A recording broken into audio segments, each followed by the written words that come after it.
La réalité de l'expérience religieuse. Toutes les réactions vraiment religieuses de l'homme sont parrainées de bonne heure par le ministère de l'adjuvat d'adoration et censurées par l'adjuvat de sagesse. La première dotation supramentale de l'homme est la mise en circuit de sa personnalité dans le Saint-Esprit de l'Esprit créatif de l'univers. Longtemps avant les effusions des fils divins et l'effusion universelle des ajusteurs, cette influence agit pour élargir le point de vue des hommes sur l'éthique, la religion et la spiritualité. À la suite des effusions des fils du paradis, l'esprit de vérité libéré apporte sa puissante contribution pour accroître la capacité humaine de percevoir les vérités religieuses.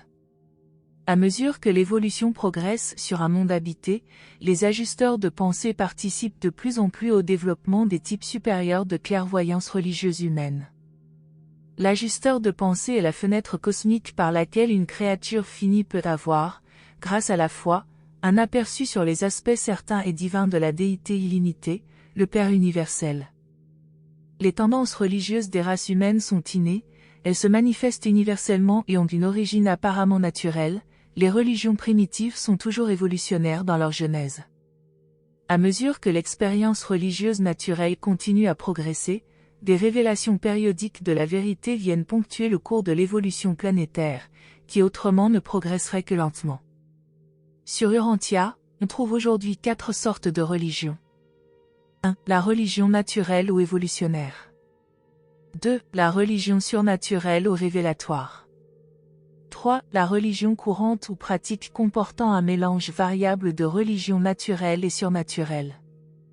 4. Les religions philosophiques, doctrines théologiques élaborées par les hommes ou imaginées par la philosophie, et créées par la raison. 1. Philosophie de la religion.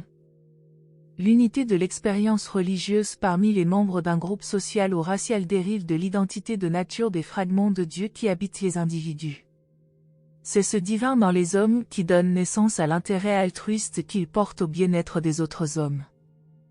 Mais, du fait que la personnalité est unique, 2 mortels ne sont jamais pareils, il s'ensuit inévitablement que jamais 2 êtres humains ne peuvent interpréter de la même manière les directives et les incitations de l'esprit divin qui vit dans leur mental. Les membres d'un groupe de mortels peuvent ressentir une unité spirituelle, mais ne peuvent jamais atteindre l'uniformité philosophique.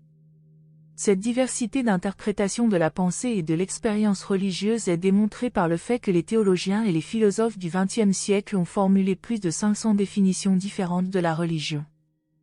En réalité, chaque être humain définit la religion dans les termes de sa propre interprétation fondée sur l'expérience des impulsions divines émanant de l'Esprit de Dieu qui l'habite. Cette interprétation est nécessairement unique et complètement différente de la philosophie religieuse de tous les autres êtres humains. Quand un mortel est en plein accord avec la philosophie religieuse d'un autre mortel, le phénomène indique que ces 2 êtres ont eu une expérience religieuse semblable concernant les matières se rapportant à leur similitude d'interprétation philosophique de la religion.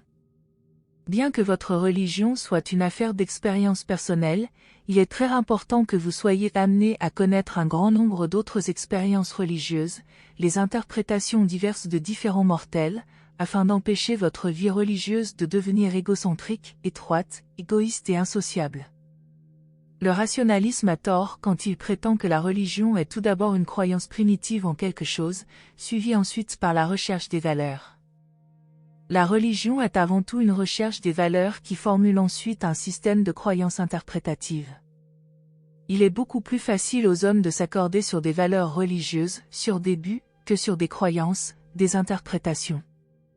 Cela explique comment il se fait que la religion puisse accepter des valeurs et des buts tout en présentant le phénomène troublant de continuer à admettre des centaines de croyances contradictoires, des credos. Cela explique aussi pourquoi une personne donnée peut poursuivre son expérience religieuse tout en abandonnant ou en modifiant beaucoup de ses croyances religieuses. La religion subsiste malgré des changements révolutionnaires dans les croyances religieuses. Ce n'est pas la théologie qui produit la religion, c'est la religion qui donne naissance à la philosophie théologique. Le fait que des religionnistes aient cru en beaucoup de choses erronées n'infirme pas la religion, car elle est fondée sur la recognition de valeurs et validée par la foi de l'expérience religieuse personnelle. La religion est alors basée sur l'expérience et la pensée religieuse, la théologie, philosophie de la religion, est une honnête tentative pour interpréter cette expérience. De telles croyances interprétatives peuvent être justes ou fausses, ou être un mélange de vérité et d'erreur. Le fait de reconnaître consciemment des valeurs spirituelles est une expérience qui transcende l'idéation. Aucun langage humain n'a de mots pour désigner la sensation, le sentiment, l'intuition, ou l'expérience, que nous avons choisi d'appeler la conscience de Dieu. L'Esprit de Dieu qui habite l'homme n'est pas personnel, l'ajusteur est prépersonnel, mais ce moniteur présente une valeur et exhale un parfum de divinité qui sont personnels au sens le plus élevé et infini du mot. Si Dieu n'était pas au moins personnel, il ne pourrait être conscient, et s'il n'était pas conscient, il serait en deçà de l'humain. 2. La religion et l'individu. La religion est fonctionnelle dans le mental humain. Elle est réalisée en expérience avant d'apparaître dans la conscience humaine. Un enfant existe environ 9 mois avant de faire l'expérience de la naissance.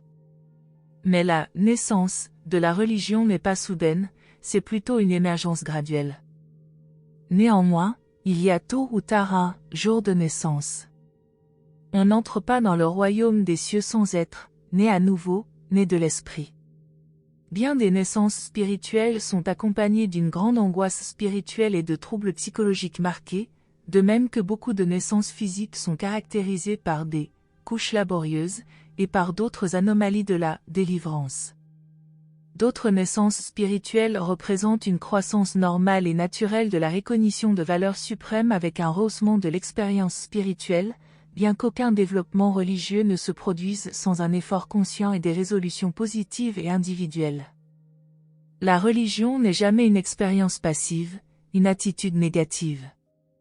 Ce que l'on appelle la naissance de la religion n'est pas directement associé aux expériences dites de conversion, qui caractérisent habituellement des épisodes religieux se produisant plus tard dans la vie par suite de conflits mentaux, de refoulements émotionnels ou de bouleversements du tempérament.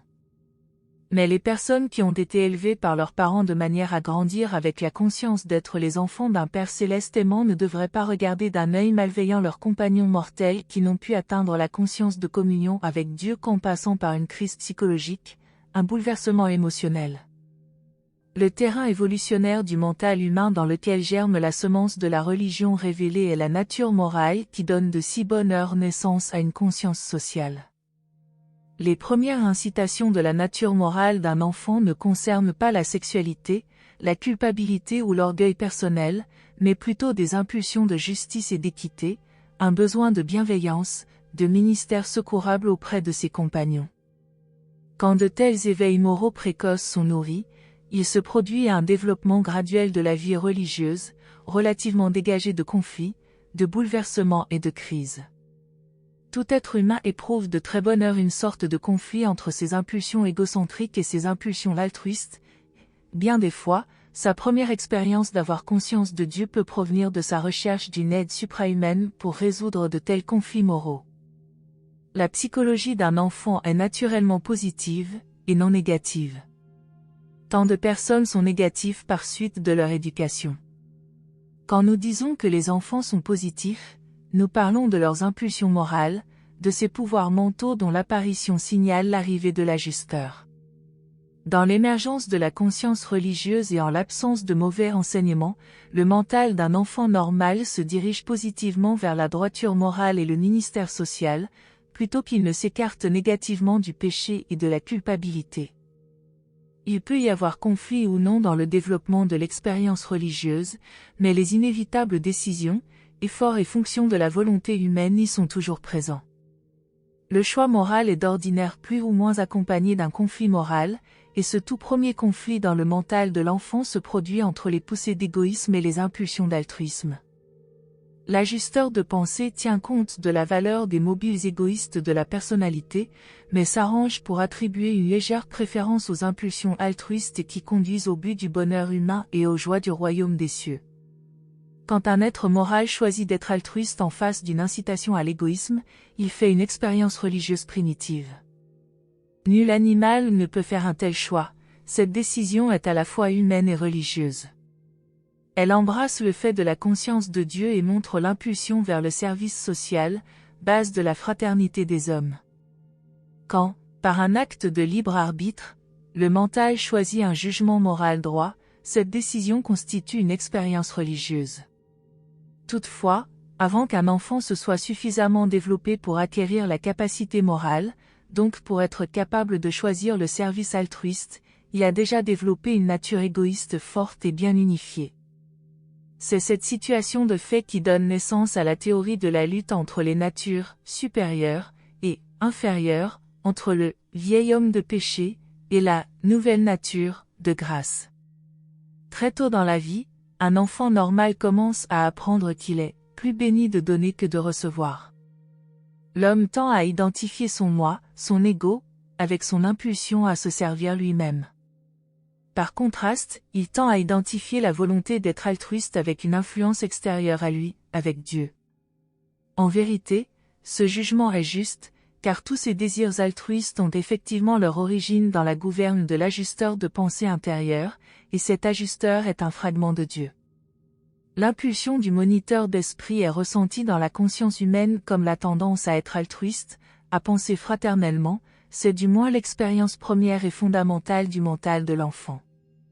Quand l'enfant grandissant ne réussit pas à unifier sa personnalité, l'incitation altruiste peut s'hypertrophier au point de nuire sérieusement au bien-être du moi.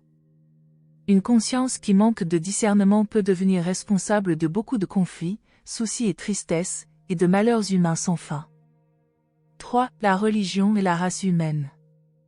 Bien que la croyance aux esprits, aux rêves et à diverses autres superstitions ait toutes joué un rôle dans l'origine évolutionnaire des religions primitives, il ne faudrait pas négliger l'influence du clan ou l'esprit de solidarité tribale. Les relations de groupe ont représenté une situation sociale exactement homologue de celle qui a provoqué le conflit entre l'égoïsme et l'altruisme dans la nature morale du mental humain primitif. Malgré leur croyance aux esprits, les aborigènes australiens focalisent encore leur religion sur le clan. Avec le temps, ces concepts religieux tendent à se personnaliser, d'abord sous forme d'animaux, et plus tard sous forme d'un surhomme ou d'un dieu.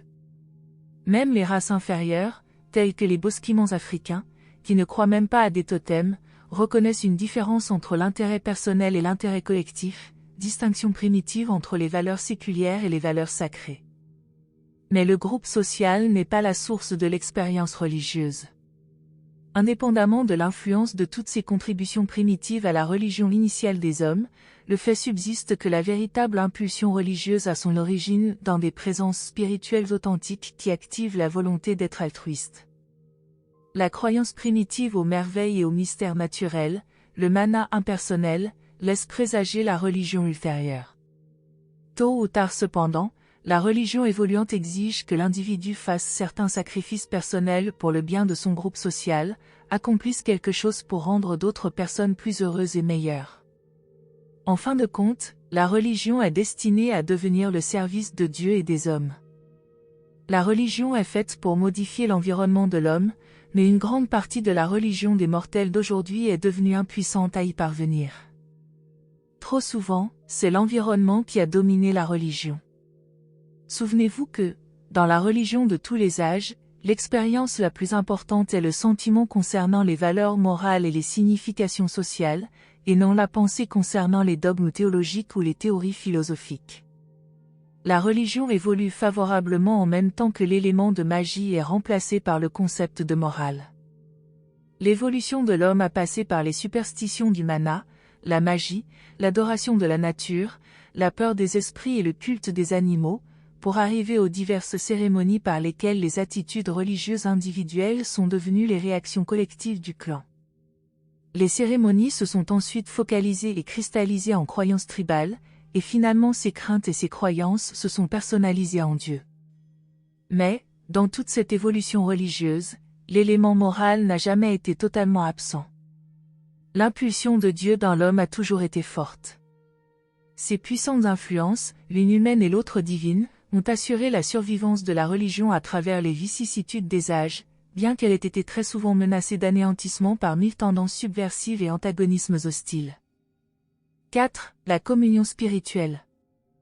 La différence caractéristique entre une réunion sociale et un rassemblement religieux réside dans le fait qu'en contraste avec la première, le second est imprégné d'une atmosphère de communion. De cette manière, L'association humaine engendre un sentiment de communauté avec le divin, et c'est le commencement du culte en commun. Le partage d'un repas commun fut le premier type de communion sociale. En conséquence, les religions primitives prirent des dispositions pour qu'une partie du sacrifice cérémoniel fût consommée par les fidèles. Même dans le christianisme, le souper du Seigneur conserve ce mode de communion. L'atmosphère de la communion procure une période reposante et réconfortante de trêve dans le conflit de l'égocentrisme avec la pression altruiste du moniteur d'esprit intérieur. Et ceci est le prélude de la véritable adoration, la pratique de la présence de Dieu qui se manifeste par l'émergence de la fraternité des hommes. Quand l'homme primitif sentait que sa communion avec Dieu avait été interrompue, il avait recours à un sacrifice de quelque sorte, dans un effort d'expiation, pour rétablir des relations amicales. La faim et la soif de droiture conduisent à la découverte de la vérité et la vérité augmente les idéaux, et cela crée de nouveaux problèmes pour les religionnistes individuels. En effet, nos idéaux tendent à grandir en progression géométrique, tandis que notre aptitude à vivre à leur hauteur ne s'accroît qu'en progression arithmétique. Le sentiment de culpabilité, non pas la conscience du péché, provient soit de l'interruption de la communion spirituelle, soit de l'abaissement des idéaux moraux. Vous ne pouvez vous dégager de cette situation fâcheuse qu'en vous rendant compte que vos idéaux les plus élevés ne sont pas nécessairement synonymes de la volonté de Dieu. L'homme ne peut espérer vivre à la hauteur de ses idéaux les plus élevés, mais il peut être fidèle à son intention de trouver Dieu et de devenir de plus en plus semblable à lui. Jésus balaya toutes les cérémonies de sacrifice et d'expiation. Il détruisit la base de toute cette culpabilité fictive et du sentiment d'isolement dans l'univers en proclamant que l'homme est enfant de Dieu. La relation créature-créateur fut placée sur une base enfant-parent. Dieu devient un père aimant pour ses fils et filles mortels. Toutes les cérémonies qui ne font pas légitimement partie de cette relation intime de famille sont abrogées pour toujours. Dieu le Père ne traite pas l'homme, son enfant, sur la base de ses vertus ou de ses mérites actuels, mais en reconnaissant les mobiles de l'enfant, le dessein et l'intention de la créature. Il s'agit d'une relation de parent à enfant, et cette association est animée par l'amour divin. 5. L'origine des idéaux. Le mental évolutionnaire primitif donne naissance à un sentiment de devoir social et d'obligation morale dérivé principalement de la peur émotionnelle. La tendance plus positive au service social et l'idéalisme altruiste dérivent de l'impulsion directe de l'esprit divin habitant le mental humain. L'idée idéale de faire du bien aux autres, l'impulsion à refuser quelque chose à l'ego au profit de son prochain, est d'abord très circonscrite. Les hommes primitifs ne considèrent comme leurs prochains que les hommes très proches d'eux, ceux qui font bon voisinage avec eux. À mesure que la civilisation religieuse progresse, le concept de la notion du prochain s'amplifie pour englober le clan, la tribu, la nation. Puis Jésus élargit la notion du prochain jusqu'à embrasser l'ensemble de l'humanité, allant jusqu'à dire que nous devrions aimer nos ennemis. Et il y a quelque chose à l'intérieur de tout être humain normal qui lui dit que cet enseignement est moral, juste. Même ceux qui mettent le moins cet idéal en pratique admettent qu'il est juste en théorie. Tous les hommes reconnaissent la moralité de cette impulsion humaine universelle à être désintéressée et altruiste. Les humanistes attribuent l'origine de cette impulsion à l'action naturelle du mental matériel.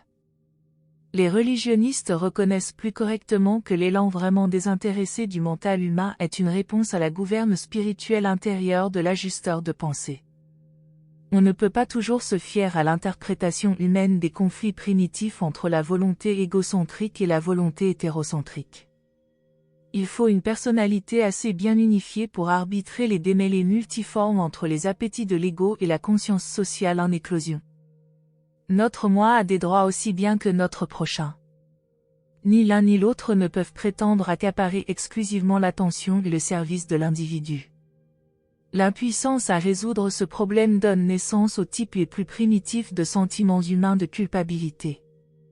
Pour atteindre le bonheur humain, il faut que le désir égoïste du moi et la pression altruiste du moi supérieur, l'esprit divin, soient coordonnés et réconciliés par la volonté unifiée de la personnalité qui s'intègre et supervise.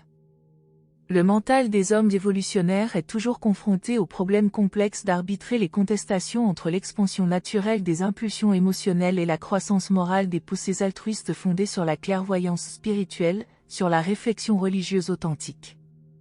La tentative pour faire autant de bien à soi-même qu'au plus grand nombre des autres individualités présente un problème qu'il n'est pas toujours possible de résoudre d'une façon satisfaisante dans un cadre d'espace-temps. Au cours d'une vie éternelle, de tels antagonismes peuvent être résolus, mais, dans une courte vie humaine, ils n'ont pas de solution. Jésus faisait allusion à ce paradoxe lorsqu'il dit « Quiconque sauvera sa vie la perdra, mais quiconque perdra sa vie pour l'amour du royaume la trouvera. » La poursuite de l'idéal, la lutte pour devenir semblable à Dieu, est un effort continu avant et après la mort. La vie après la mort n'est pas essentiellement différente de l'existence mortelle. Tout ce que nous faisons de bien dans cette vie contribue directement à rehausser la vie future. La vraie religion ne favorise ni l'indolence morale ni la paresse spirituelle en encourageant le vain espoir que toutes les vertus d'un noble caractère vous seront attribuées simplement pour avoir passé par les portes de la mort naturelle. La vraie religion ne minimise pas les efforts de l'homme pour progresser pendant la durée de sa vie terrestre. Tout gain humain contribue directement à enrichir les premiers stades de l'expérience de survie immortelle. Si l'on enseigne à l'homme que toutes ses impulsions altruistes sont simplement le développement de son instinct grégaire naturel, cela porte un coup fatal à son idéalisme. Par contre, il est ennobli et puissamment stimulé quand il apprend que les incitations supérieures de son âme émanent des forces spirituelles qui habitent son mental mortel. Quand un homme comprend pleinement que quelque chose d'éternel et de divin vit en lui et y fait des efforts, cela l'élève hors de lui-même et au-delà de lui-même. C'est ainsi qu'une foi vivante dans l'origine suprahumaine de nos idéaux valide notre croyance que nous sommes les fils de Dieu et rend réelles nos convictions altruistes, notre sentiment de la fraternité humaine. Dans son domaine spirituel, l'homme possède vraiment un libre arbitre.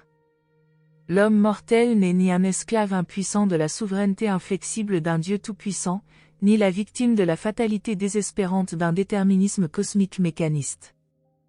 L'homme est vraiment l'architecte de sa propre destinée éternelle. La contrainte ne peut ni sauver ni ennoblir les hommes.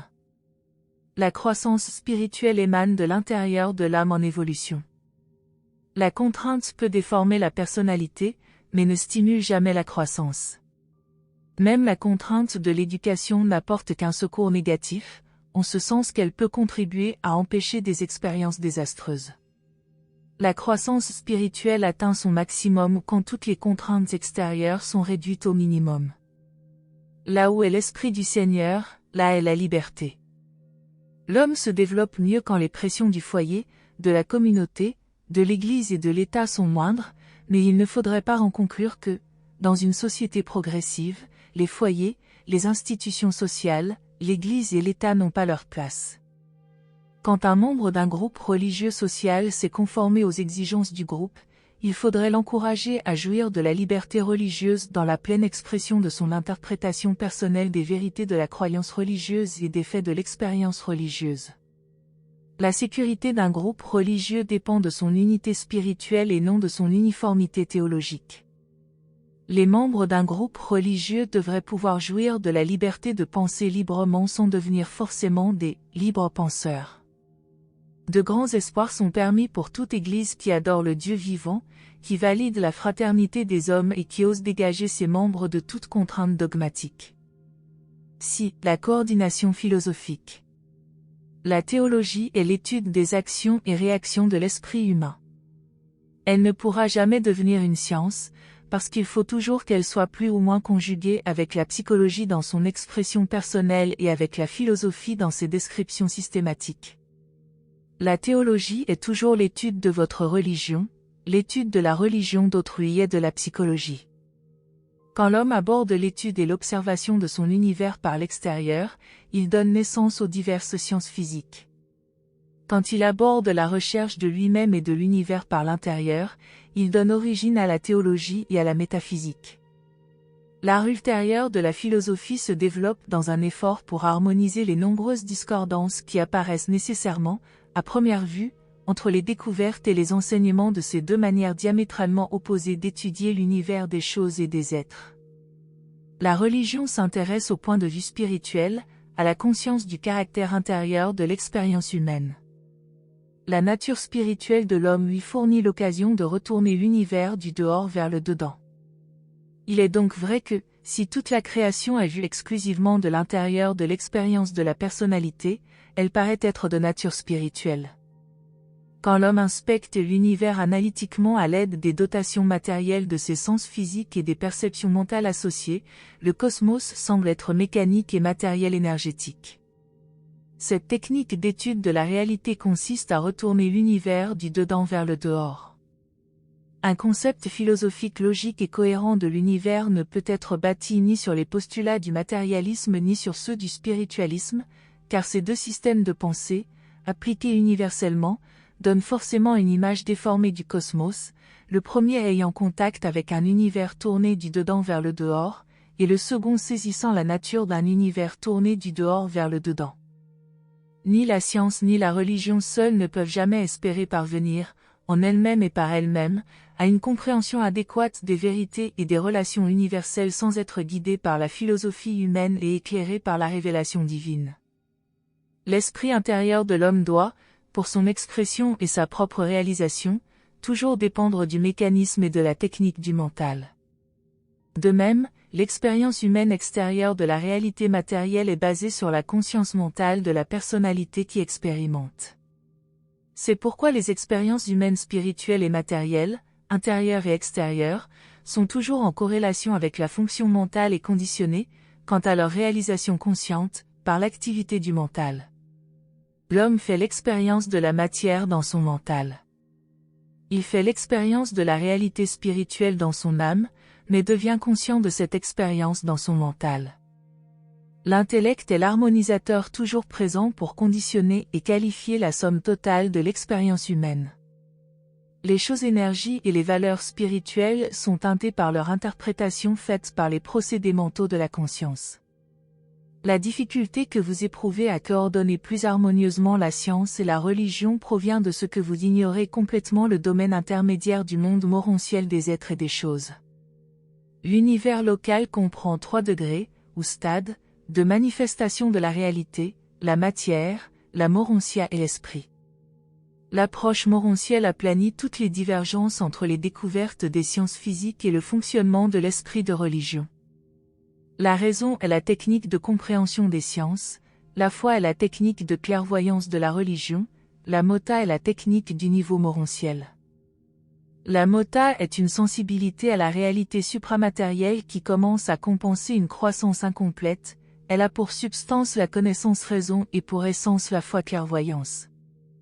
La mota est une réconciliation superphilosophique des perceptions divergentes de la réalité, les personnalités matérielles ne peuvent l'atteindre, elle est fondée en partie sur l'expérience d'avoir survécu à la vie matérielle dans la chair. Mais beaucoup de mortels ont reconnu qu'il était désirable de posséder une méthode pour concilier les effets réciproques des domaines largement séparés de la science et de la religion. La métaphysique est le résultat des infructueux efforts humains pour franchir cet abîme bien reconnu, mais la métaphysique humaine a apporté plus de confusion que de lumière. La métaphysique représente l'effort bien intentionné, mais futile, de l'homme pour compenser l'absence de mota morontiel. La métaphysique s'est révélée comme un échec, quant à la mota, les hommes ne peuvent l'apercevoir. Reste la révélation comme seule technique pour compenser, dans un monde matériel, l'absence de sensibilité à la vérité qu'apporte la mota. La révélation clarifie avec autorité le fatras de la métaphysique développé par le raisonnement sur une planète évolutionnaire. La science est la tentative de l'homme pour étudier son entourage physique, le monde de l'énergie matière, la religion est l'expérience de l'homme avec le cosmos des valeurs spirituelles, la philosophie a été développée par l'effort mental de l'homme pour organiser et relier les découvertes de ces concepts largement séparés, pour en tirer quelque chose comme une attitude raisonnable et unifiée envers le cosmos. La philosophie, clarifiée par la révélation, fonctionne de manière acceptable en l'absence de mota et en présence de l'effondrement et de la faillite du raisonnement humain substitut de la mota, la métaphysique. L'homme primitif ne faisait pas la différence entre le niveau de l'énergie et celui de l'esprit. Ce furent les hommes de la race violette et leurs successeurs andhites qui tentèrent, les premiers, de séparer les facteurs mathématiques des facteurs volitifs. Les hommes civilisés ont de plus en plus emboîté le pas aux tout premiers Grecs et aux Sumériens, qui faisaient la distinction entre l'animé et l'inanimé. À mesure que la civilisation progressera, la philosophie devra combler les abîmes de plus en plus vastes entre le concept de l'esprit et le concept de l'énergie. Mais, dans le temps de l'espace, ces divergences sont unifiées dans le suprême. La science doit toujours s'appuyer sur la raison, bien que l'imagination et les hypothèses aident à en étendre les frontières. La religion dépendra toujours de la foi, bien que la raison apporte une influence stabilisatrice et soit une servante utile. Il y a toujours eu et il y aura toujours des interprétations fallacieuses des phénomènes du monde naturel et du monde spirituel, appelées à tort science et religion. Partant de sa compréhension incomplète de la science, sa faible prise sur la religion et ses tentatives avortées en métaphysique, l'homme a tenté de construire ses formules de philosophie. En vérité, l'homme moderne bâtirait une philosophie valable et attrayante de lui-même et de son univers si l'indispensable et très importante liaison métaphysique entre les mondes de la matière et de l'esprit n'était pas rompue, la métaphysique s'étant révélée incapable de jeter un pont sur l'abîme morontiel entre le domaine physique et le domaine spirituel. Il manque à l'homme mortel le concept du mental morontiel et de la matière morontielle, et la révélation est la seule technique pour pallier cette carence de données conceptuelles dont l'homme a un besoin urgent pour édifier une philosophie logique de l'univers et pour arriver à comprendre d'une manière satisfaisante la place sûre et certaine qu'il occupe dans cet univers. La révélation est le seul espoir de l'homme évolutionnaire pour combler le gouffre morontiel. Sans l'aide de la mota, la foi et la raison ne peuvent ni concevoir ni construire un univers logique. Sans la clairvoyance de la mota, le mortel ne peut discerner ni la bonté, ni l'amour, ni la vérité dans les phénomènes du monde matériel. Quand la philosophie humaine penche fortement vers le monde de la matière, elle devient rationaliste ou naturaliste. Quand la philosophie incline particulièrement vers le niveau spirituel, elle devient idéaliste ou même mystique. Quand la philosophie a le malheur de s'appuyer sur la métaphysique, elle devient inévitablement sceptique, embrouillée. Dans le passé, la majeure partie des évaluations intellectuelles et des connaissances humaines a subi l'une de ces trois déformations de perception. La philosophie n'ose pas émettre ses interprétations de la réalité de façon linéaire comme la logique, il faut toujours qu'elle tienne compte de la symétrie elliptique de la réalité et de la courbure essentielle de tous les concepts de relation. La philosophie la plus élevée que l'homme mortel puisse atteindre doit être logiquement basée sur la raison de la science, la foi de la religion et la clairvoyance de la vérité fournie par la révélation. Par cette union, l'homme peut compenser quelque peu son impuissance à développer une métaphysique adéquate et son inaptitude à comprendre la mota de la morontia. 7. Science et religion. La science est soutenue par la raison, la religion l'est par la foi. Bien que la foi ne soit pas fondée sur la raison, elle est raisonnable, bien qu'elle soit indépendante de la logique, elle est néanmoins encouragée par une saine logique. Même une philosophie idéale ne peut nourrir la foi, en vérité, avec la science, c'est la foi qui est la source même de cette philosophie. La foi, la clairvoyance religieuse des hommes, ne peut être enseignée avec certitude que par révélation, elle ne peut être accrue avec certitude que par l'expérience personnelle des mortels avec la présence de l'ajusteur spirituel du Dieu qui est esprit. Le vrai salut est la technique de l'évolution divine du mental humain depuis l'identification avec la matière, en passant par les royaumes de liaison morontielle, jusqu'au statut universel supérieur de corrélation spirituelle.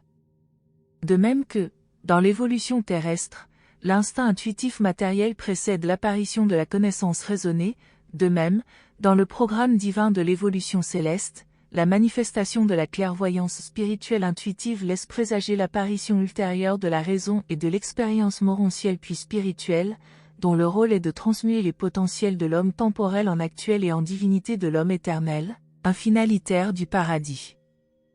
À mesure qu'un ascendeur s'avance vers l'intérieur et vers le paradis pour acquérir l'expérience de Dieu, il s'avance aussi vers l'extérieur et vers l'espace pour comprendre, en termes d'énergie, le cosmos matériel. La progression de la science n'est pas limitée à la vie terrestre de l'homme, son expérience ascensionnelle de l'univers et du super-univers sera, dans une large mesure, l'étude des transmutations d'énergie et des métamorphoses de la matière. Dieu est esprit, mais la déité est unité, et l'unité de la déité n'englobe pas seulement les valeurs spirituelles du Père universel et du Fils éternel, mais elle est aussi instruite d'effets énergétiques du contrôleur universel et de l'île du paradis. Quant à ces deux dernières phases de la réalité universelle, elles sont parfaitement reliées dans les relations mentales de l'acteur conjoint et unifiées sur le niveau fini dans la déité émergente de l'être suprême. L'union de l'attitude scientifique et de la clairvoyance religieuse par l'entremise de la philosophie expérientielle fait partie de la longue expérience humaine d'ascension au paradis. Les approximations des mathématiques et les certitudes de la clairvoyance auront toujours besoin de la fonction harmonisante de la logique mentale, sur tous les niveaux d'expérience inférieurs à l'aboutissement maximum du suprême. Jamais la logique ne pourra réussir à harmoniser les découvertes de la science et les aperçus de la religion, à moins que les deux aspects, scientifiques et religieux, d'une personnalité ne soient dominés par la vérité et sincèrement désireuse de la suivre ou qu'elle conduise, sans s'inquiéter des conclusions qu'elle pourrait atteindre. La logique est la technique de la philosophie, sa méthode d'expression. Dans le domaine de la vraie science, la raison est toujours sensible à la logique authentique. Dans le domaine de la vraie religion, la foi est toujours logique si l'on se base sur un point de vue intérieur, bien qu'elle puisse paraître complètement dénuée de fondement si l'on se place au point de vue extérieur de la méthode scientifique. De l'extérieur, en regardant vers l'intérieur, l'univers peut paraître matériel, de l'intérieur, en regardant vers l'extérieur, le même univers paraît être entièrement spirituel. La raison est issue de la conscience matérielle, et la foi provient de la conscience spirituelle. Mais, par l'entremise d'une philosophie renforcée par la révélation, la logique peut confirmer les points de vue tant extérieurs qu'intérieurs et stabiliser ainsi à la fois la science et la religion. Ainsi, par contact commun avec la logique de la philosophie, la science et la religion peuvent se tolérer réciproquement de mieux en mieux et devenir de moins en moins sceptiques. Au cours de leur développement, la science et la religion ont toutes deux besoin d'une autocritique plus fouillée et plus intrépide, d'une conscience accrue de l'inachèvement de leur statut évolutionnaire. En science comme en religion, les éducateurs ont souvent beaucoup trop confiance en eux-mêmes et sont trop dogmatiques. La science et la religion ne peuvent faire l'autocritique que des faits qui les concernent. À partir du moment où elles s'écartent du stade des faits, la raison abdique ou bien dégénère rapidement en un accord de fausse logique. La vérité, une compréhension des relations cosmiques, des faits universels et des valeurs spirituelles, est le mieux saisie par le ministère de l'Esprit de vérité, et c'est par la révélation qu'elle peut être le mieux critiquée. Mais la révélation n'engendre ni une science ni une religion, sa fonction est de coordonner la science et la religion avec la vérité de la réalité. En l'absence de révélation, ou à défaut de l'accepter ou de la comprendre, l'homme mortel a toujours eu recours à ces futiles essais de métaphysique, celle-ci étant le seul substitut humain à la révélation de la vérité ou à la mota de la personnalité morontielle. La science du monde matériel permet à l'homme de contrôler, dans une certaine mesure, de dominer son environnement physique. La religion de l'expérience spirituelle est la source de l'impulsion de fraternité qui permet aux hommes de vivre ensemble dans les complexités de la civilisation d'une ère scientifique. La métaphysique, mais certainement davantage la révélation, procure un terrain de rencontre pour les découvertes de la science et celles de la religion, elle rend possible la tentative humaine pour relier logiquement ces domaines de pensée séparés, mais interdépendants, en une philosophie bien équilibrée, empreinte de stabilité scientifique et de certitude religieuse. Au stade mortel, rien ne peut être prouvé absolument, la science et la religion sont toutes deux fondées sur des hypothèses. Sur le niveau morontiel, les postulats de la science et de la religion sont susceptibles d'être partiellement prouvés par la logique de la mota. Sur le niveau spirituel de statut maximum, la nécessité d'une preuve finie disparaît graduellement devant l'expérience effective de la réalité, et en présence de la réalité. Mais, même alors, beaucoup de choses au-delà du fini restent improuvées. Toutes les divisions de la pensée humaine sont basées sur certaines hypothèses qui, malgré l'absence de preuves, sont acceptées par la sensibilité à la réalité inhérente à la dotation mentale de l'homme. La science entreprend sa carrière de raisonnement en vantée en supposant la réalité de trois choses, la matière, le mouvement et la vie. La religion commence par l'hypothèse sur la validité de trois choses, le mental, l'esprit et l'univers, l'être suprême. La science convient au domaine de pensée des mathématiques, de l'énergie et de la matière temporelle dans l'espace. La religion ne prétend pas s'occuper seulement de l'esprit temporel et fini, mais aussi de l'esprit d'éternité et de suprématie. C'est seulement par une longue expérience de la Mota que ces deux manières extrêmes de percevoir l'univers peuvent être amenées à fournir des interprétations analogues sur les origines, les fonctions, les relations, les réalités et les destinées. C'est par l'entrée dans le circuit des sept maîtres esprits que la divergence entre l'énergie et l'esprit est harmonisée au maximum. La première unification de cette divergence a lieu dans la déité du suprême, et son unité de finalité se réalise dans l'infinité de la source centre première, le je suis. La raison est l'acte de reconnaître les conclusions de la conscience concernant l'expérience dans et avec le monde physique d'énergie et de matière. La foi est l'acte de reconnaître la validité de la conscience spirituelle, chose non susceptible d'être humainement prouvée d'une autre manière. La logique est la progression synthétique de l'unité entre la foi et la raison à la recherche de la vérité, elle est basée sur les dotations mentales constitutives des mortels, la reconnaissance innée des choses, des significations et des valeurs. La présence de l'ajusteur de pensée apporte une preuve effective de la réalité spirituelle. Toutefois, la validité de cette présence n'est pas démontrable au monde extérieur, mais seulement à celui qui fait l'expérience de cette présence intérieure de Dieu. La conscience d'avoir un ajusteur est basée sur la réception intellectuelle de la vérité, la perception supramentale de la bonté et la motivation de la personnalité pour aimer. La science découvre le monde matériel, la religion l'évalue et la philosophie essaie d'interpréter ses significations en coordonnant le point de vue matériel scientifique avec le concept spirituel religieux. Toutefois, l'histoire est un domaine dans lequel la science et la religion ne pourront peut-être jamais se mettre pleinement d'accord. Philosophie et religion. Bien que la science et la philosophie puissent toutes deux admettre la probabilité de Dieu par leur raison et leur logique, seul un homme, conduit par l'esprit dans son expérience religieuse personnelle, peut affirmer avec certitude que cette déité suprême et personnelle existe. Par la technique d'une telle incarnation de la vérité vivante, l'hypothèse philosophique de la probabilité de Dieu devient une réalité religieuse.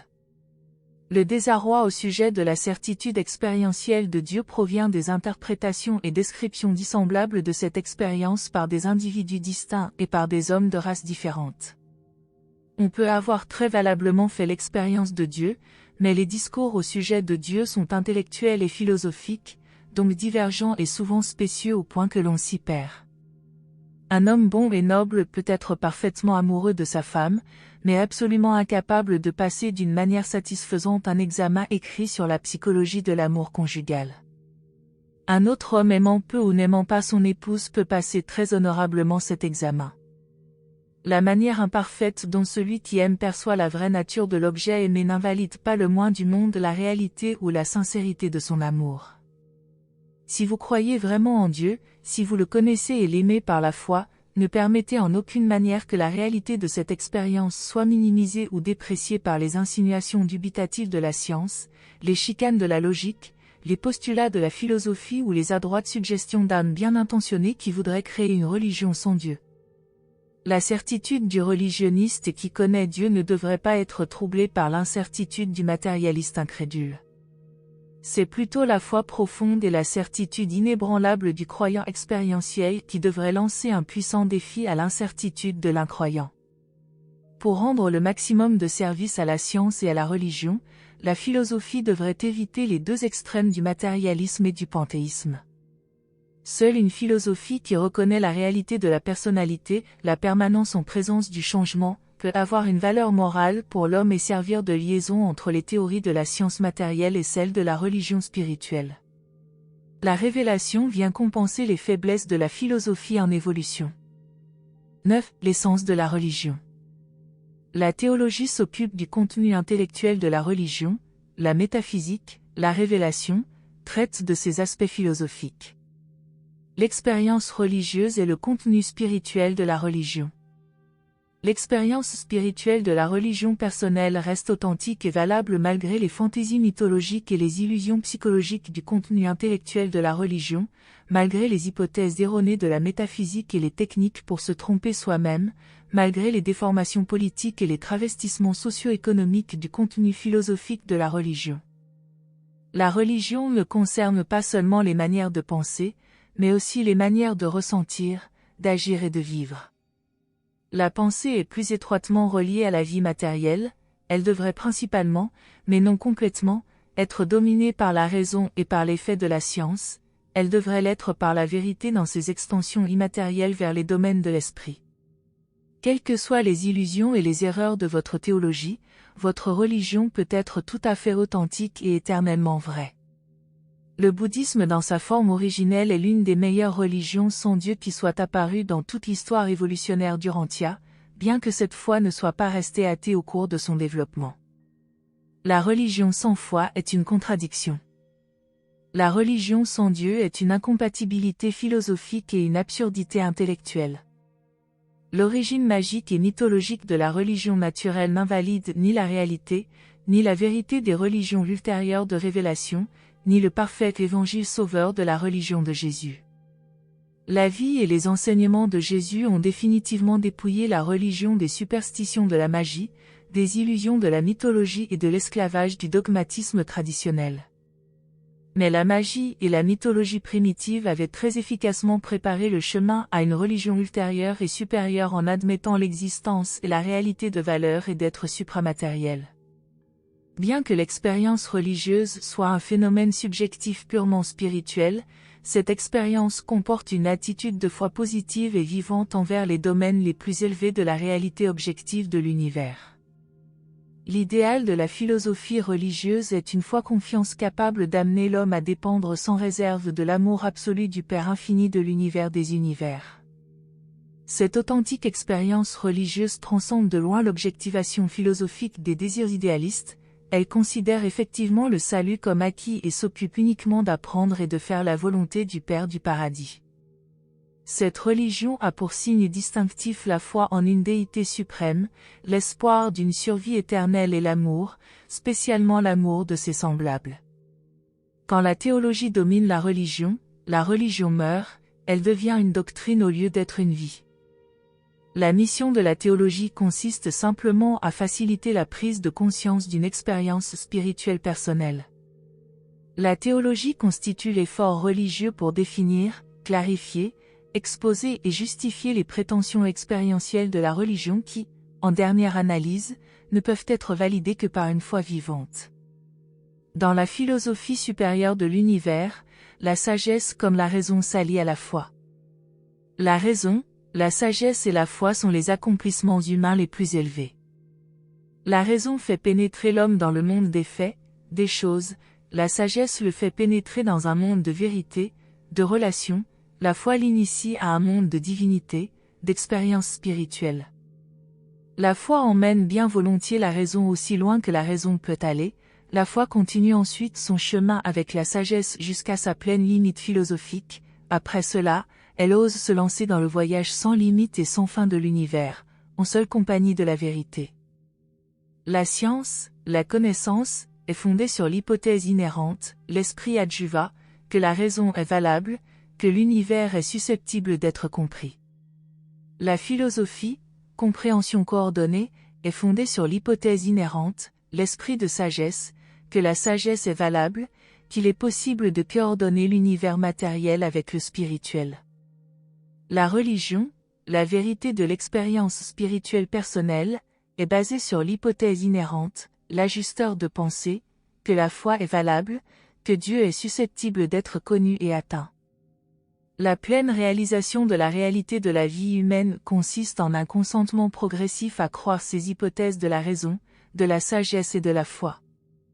Une telle vie est motivée par la vérité et dominée par l'amour, lesquels sont les idéaux de la réalité cosmique objective dont l'existence ne peut être démontrée matériellement. Une fois que la raison reconnaît le vrai et le faux, elle fait montre de sagesse. Quand la sagesse choisit entre le vrai et le faux, entre la vérité et l'erreur, elle démontre la gouverne de l'esprit.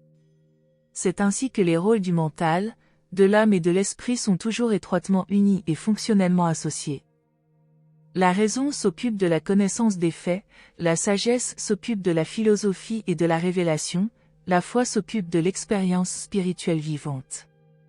Par la vérité, l'homme atteint la beauté, et par l'amour spirituel, il s'élève à la bonté.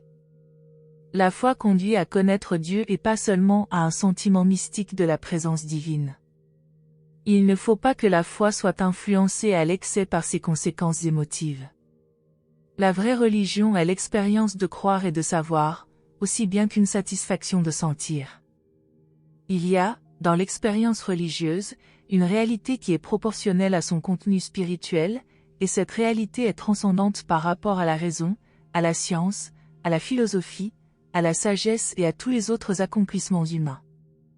Les convictions résultant de cette expérience sont inébranlables, la logique de la vie religieuse défie toute contradiction, la certitude de sa connaissance est suprahumaine, les satisfactions qui l'accompagnent sont magnifiquement divines, le courage est indomptable, les dévouements sont inconditionnels, les fidélités sont suprêmes et les destinées sont finales, éternelles, ultimes et universelles. Présenté par un Melchizedek de Nébadon. Merci de nous avoir rejoints aujourd'hui, et je vous retrouve bientôt pour une nouvelle exploration passionnante.